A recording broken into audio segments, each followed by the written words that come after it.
Part 2 of dating rules that I wish every woman should follow. SpongeBob and Dream Bear are going to join me in this video.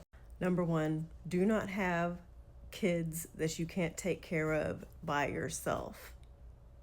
If by yourself you can only take care of one child, only have one child. If by yourself you can't take care of any children, you should not be having any children. Women need to plan for having children as if they're going to be by themselves doing it. And if the thought of that horrifies you, if you're not prepared, you need to rethink or possibly postpone that decision. Too many men switch it up after birth. The number one cause of death in pregnant women is being unalived by their partners. And if they make it past that danger zone, their partners turn out to be lazy bums who don't do anything. So if you can't do it by yourself, don't be doing it. Number 2, always be in a situation to where you can take care of yourself. I don't care how much you love that man. He can pay all the bills. Totes my goat. I'm happy for you. Pay all them bills. Rob him blind.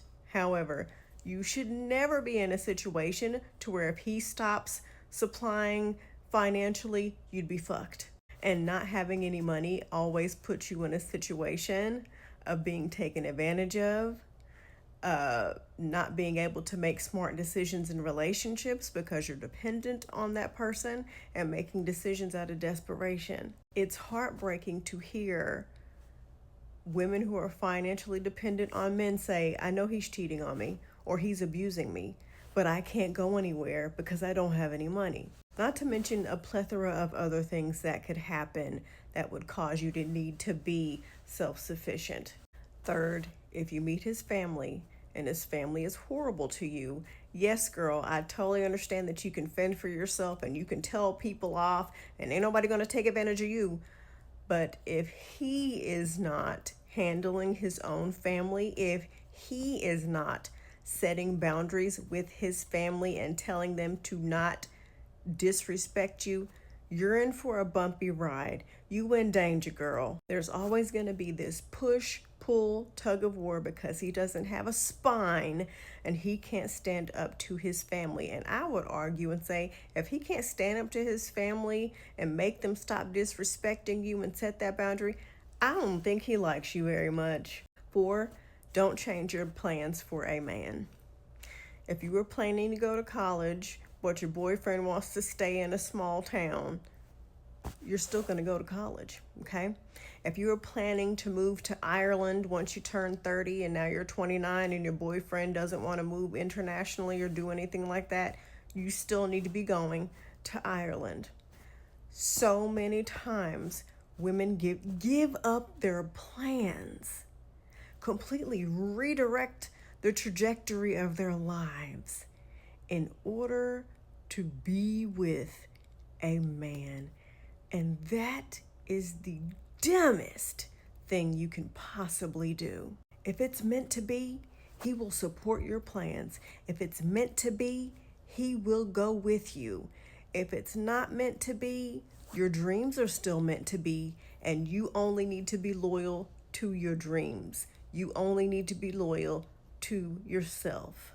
Next thing, the moment he is disrespectful to you, when you're getting to know him, when y'all are dating, it's over. That's a wrap. We're not going on a second date. We're not continuing the date. We're not going to call him. We're not going to start making excuses like he was tired, he was frustrated, maybe I didn't understand. You heard it, you understood it, and he thought he could get away with it. That's a wrap. He's blocked. Next thing, do not take relationship advice from people who you don't want to be like. If they're happily single, if they're happily in a relationship and those situations are healthy situations, feel free to take advice from them. But if they are constantly in situationships and they're on the verge of divorce all the time, and there's always arguments, and every week it's a new guy that done me wrong, or my husband's a bum, but I'm just gonna settle for him. Don't take advice from those people. Misery loves company, and they're going to give you the kind of advice that's going to get you unhappy just like they are. Next thing, don't do 50-50. Are y'all brother and sister moving in together? No. Y'all are a romantic couple, okay? Men make more. If you take a man and a woman at the same job in the same position, the man's going to make more money than you, okay? Leaving our house is dangerous. Being in your house is dangerous. The upkeep of being a woman is we're taxed, an additional tax on women's products. You're going to spend more money being a woman than he's going to spend being a man. So he needs to pay for your maintenance. He needs to pay them goddamn bills. Now, if y'all want a situation where he pays the big bills and you pay like the little utilities and stuff like that, that's totally fine. It's not strict over here. Everybody's financial situation is different. But you might have heard this a million times from other people. If he's not spending money on you, mark my words, he's spending it on someone else. Whether that is hanging out with his bald head ass friends or video games or another woman. Lastly, and after this, let me know if you want a part 3. I want you to, as you're dating and getting to know these men, take romance out of the equation. Stop listening to, and that's how I met my husband. Stop listening to romantic stories. Stop watching Disney movies. Remove all that shit. Do you actually like this person? Does this even make sense? Does he actually like you? Put yourself on the outside looking in, okay? And be honest with yourself. Is he respectful of me? Is he on time for dates? Would I even be friends with this person? Like, be honest with yourself. Because a lot of you are caught up in this delusion of wanting every guy that you come in contact with to be the one, that you make crazy, you make crazy decisions.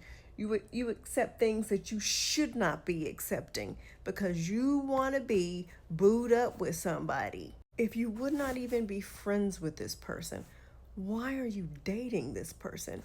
And I want you to think, let's say you had a daughter or a sister. Would you want one of them to date a guy like him? If the answer is no, you don't need to be with him. Anyway, let me know if y'all want a part 3. Bye, y'all. Say bye. Bye.